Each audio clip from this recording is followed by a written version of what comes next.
အောင်လေးတယောက်ဟာဆိုင်ငယ်တစ်ခုပေါ်ကကြောက်စိမ်းရိုင်းတုံးတုံးဟာတာမန်မဟုတ်မှန်မတော်တဆတိလိုက်ရပါတယ်ထူးဆန်းတာကသူ့ရဲ့စွမ်းအားနဲ့တောင်အဲ့ဒီကြောက်တုံးတွေကိုဖောက်ထွင်းမမြင်နိုင်တာပါပဲသူဝယ်မလားမဝယ်ဘူးလားလို့စဉ်းစားနေတော့မှပဲဆိုင်ရှင်ကတကယ်ဝယ်မယ်ဆိုရင်ရွယ်200နဲ့သာယူသွားလိုက်လို့ပြောပါတယ်ကောင်လေးဟာဒီလောက်တန်ဖိုးရှိမဲ့အရာကိုအောက်ဈေးနဲ့ရလို့ဝမ်းသာသွားပြီးချက်ချင်းငွေချေဝယ်ယူလိုက်ပါတယ်အဲ့ဒီအချိန်မှာအနာကအဖိုးအိုတယောက်ကလည်းဒီကြောက်တုံးကိုငါလည်းမျက်စိကျနေတာအတူတူသွားပြီးကြောက်မျက်နှာပြင်လေးတနေရာလောက်ဖွင့်ကြည့်ကြမလားလို့ကန့်လန့်ပါတယ်ကောင်လေးကလည်းဒီလောကထဲမှာလူသိများတဲ့သူနဲ့မိတ်ဆွေဖြစ်ခွင့်ရအောင်အဖိုးအိုနဲ့တူလိုက်သွားဖို့သဘောတူလိုက်ပါတယ်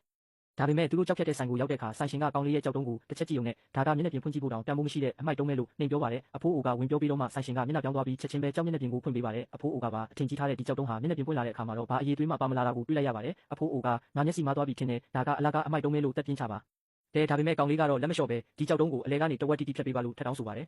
ဆိုင်ရှင်ကမျက်နှာပြင်တောင်ဘာမှမပါတာအထဲမှာလည်းဘာမှရှိမှာမဟုတ်ဘူးလို့ပြောတဲ့အခါကောင်လေးကဆိုင်ရှင်ကိုလောင်းကြီးထပ်ဖို့စိန်ခေါ်လိုက်ပါတယ်အကယ်၍ဒီကြောက်ထဲကနေပစ္စည်းကောင်းထွက်မလာရင်ခင်ဗျားကိုရွှန်လေးတောင်းပေးမယ်ဒါပေမဲ့ပစ္စည်းကောင်းထွက်လာရင်တော့ခင်ဗျားကကျွန်တော်ကိုရွှန်လေးတောင်းပြန်ပေးရမယ်လို့ဆိုပါတယ်ဆိုင်ရှင်ကလည်းအနိုင်ရမှာတေချာနေတာကြောင့်ရေမောပြီးသဘောတူလိုက်ပါတယ်အဖိုးအိုကတော့ဒါကပတ်စံကိုအလားဟာသာစွန့်ပစ်တာပဲမဟုတ်လားလို့နားမလည်နိုင်အောင်ဖြစ်နေပါတယ်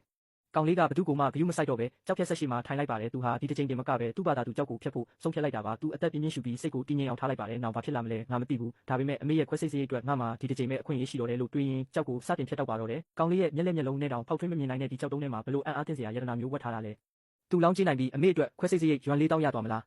မိခင်အတွက်အစွမ်းကုန်စူးစမ်းနေတဲ့ကောင်လေးရဲ့ကြောက်စိမ့်လောကစိန်ခေါ်မှုအကြောင်းကိုဆက်လက်ဆောင်မျှော်ကြည့်ရှုရအောင်အပေါင်းနဲ့အသေးပေးပြီးမှအဆက်တင်ပေးပါလို့ကောမန့်မှန်ခဲ့ပါ